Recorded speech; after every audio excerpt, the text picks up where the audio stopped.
Hey everyone, it's Amanda. Welcome back to my channel. Today's video is going to be a bit different. As you can see, I'm standing up, and that's because we're going to be going out into the world, taking some pictures, and then painting them. You guys always ask for more watercolor videos from me, and I thought that this would be a fun way for me to show you guys my artistic process. Reference photos are always super important in art, especially with paintings and drawings, and that's why today we're going to be using the Canon EOS M50 kit.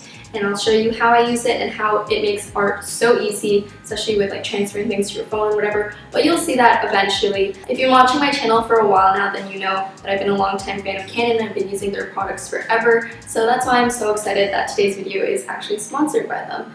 But anyways, we have a full day of fun and art and creativity to get to, so let's get right into it. Alright, so it's time to go out on the town and take some pictures.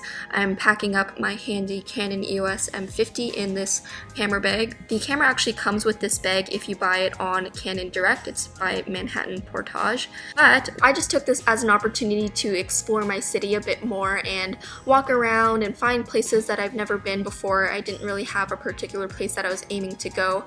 I just wanted to see if I could find some cool things to take some pictures of. And what's awesome about this camera is that since it is so light and compact, it's really easy to travel around with, wear it around your neck, quickly snap a pic because it is so user-friendly, and I love it so much. So once I felt like I found the pictures that I wanted to paint from, I went back home, and now this is where the cool part comes in, because you can actually automatically transfer your photos from your camera to your phone and PC. It makes things so much easier. The app has other cool features like live view shooting, but for this purposes I'm just transferring it to my phone, and that way it's easier for me to paint from. So now on to the actual paintings and drawings that I created. The first picture I decided to draw from was this picture that I took of this beautiful old church, and I absolutely love drawing architecture and buildings. It's one of my favorite things to draw, especially with watercolor and like a loose illustrative style. I feel like it always turns out so good, and you don't have to make things look perfect, which is my favorite thing because I am not the best at realistic drawings, but I do love sketching this type of stuff. And I actually really liked that the picture that I took was on an angle because it gave me the chance to work on perspective, which is always a little bit tricky, especially when you have all these intricate details like windows and all of that. So as you can see, I am really focusing on drawing those guidelines so that everything looks proportionate and correct. The pencil that I'm using to sketch with is the Pentel Graph Gear 500 0.3 mechanical lead pencil. It's a long name, but it's my favorite pencil to sketch with because of how thin it is. You can really get into the fine details. Once my base sketch was done, I went in with my watercolor paints and started doing the base underpainting. So I just filled in the whole thing with this taupe camo color, and then from there, that's when I build up all of the details with the paint.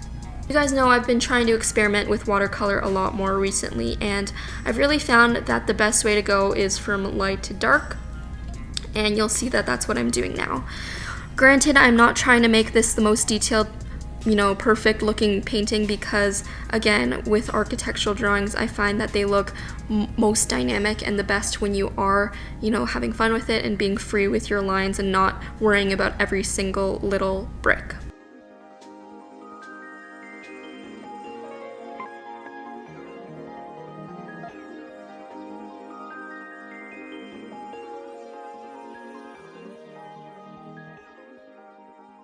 This is actually my favorite part of the painting, is when I start going in with a bit more finer details. Again, still not too perfect, but you'll see I do some loose bricks, which is just some dabs with the paintbrush, and I also start darkening some of the windows and trying to outline some of the intricate details of the windows in the church, because one of the coolest features of this church was that awesome circular window in the center, and instead of painting that, I decided to do pencil first.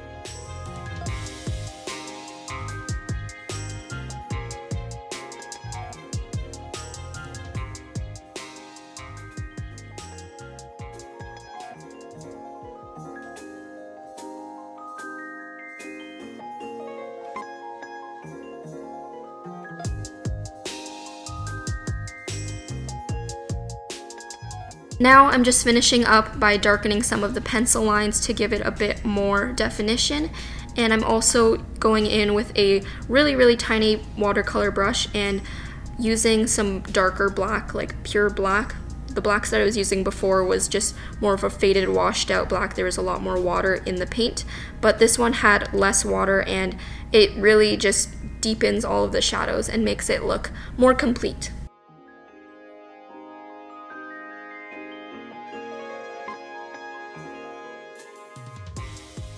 So here's my final painting of this church. I feel like it turned out pretty well for a quick little sketch.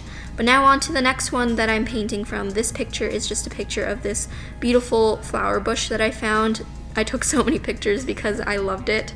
And you guys know I love drawing florals. This is like a go-to, especially for watercolor. Flowers and watercolor are like two peas in a pod. They just go so great together. So for this one, I decided to go with a bit of a more different vibe, less pencil sketch and less outlines and more focused on the actual watercolor. So you'll see that there's not that many pencil lines, and I don't even go on top of that, on top of the painting with pencil lines after. I wanted to focus on the actual painting. And I made this also a bit more abstract because I was, going for this watercolor, washed out, illustrative vibe. I forgot to mention that the watercolors that I'm using are the Sakura Koi Watercolors. These are my go-to. You've seen me use them a bunch, and I love the color selection that they have. I feel like I've never felt like I, have been missing a color. Obviously, I mix colors as well, but a lot of the base colors are there for you to use. Now, even though the subject matter is different and we're drawing flowers this time, as you can see, I still did the whole idea of painting light to dark. So I started out with the light wash of color with the pink flowers, and then I went in with more saturated paint and painted the darker ones on top of that. But anyways, here is the finished floral painting. Alright everyone, so that's it for this video. Thank you so much for joining me on this creative day. I hope you enjoyed this different style of video. It's kind of like follow me around art style video. Let me know in the comments if you want to see more. And if you're craving some more art inspiration from me, you can check out my Instagram at AmandaRachLee. We have a fun time over there. But I think that's pretty much it. So I will talk to you guys in my next video. Bye everyone!